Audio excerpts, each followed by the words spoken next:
आता पाहणार आहोत मोठ्या बातम्या। गोव्यात आज राष्ट्रीय ओबीसी महासंघाचं राष्ट्रीय महाअधिवेशन मुख्यमंत्री देवेंद्र फडणवीस यांच्या उपस्थितीत अधिवेशनाला सुरुवात होणार।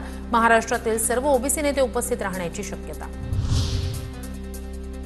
सार्वजनिक बांधकाम मंत्री शिवेंद्रराजे भोसले आज मुंबई गोवा महामार्गाची पाहणी करणार।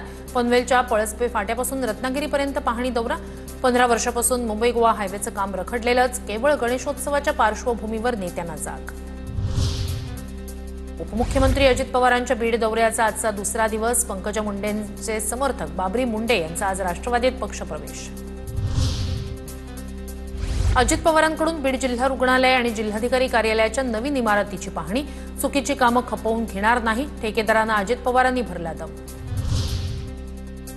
ठाकरे बंधूंच्या युतीचं पहिलं पाऊल। बेस्ट पतपेढी निवडणुकीत ठाकरे सेनेची बेस्ट कामगार सेना आणि मनसे कर्मचारी सेना एकत्र 18 ऑगस्टला निवडणूक होणार। गणेशोत्सवाच्या नियोजनासाठी ठाकरेंच्या शिवसेनेची मुंबई पालिका पोलिसांसोबत संयुक्त बैठक। बैठकीत गणेशोत्सवाचं योग्य नियोजन करण्याची मागणी। आमदार अजय चौधरी यांच्या अध्यक्षतेखाली बैठक। महादेवी हत्तीणी संदर्भात आज होणारी बैठक रद्द।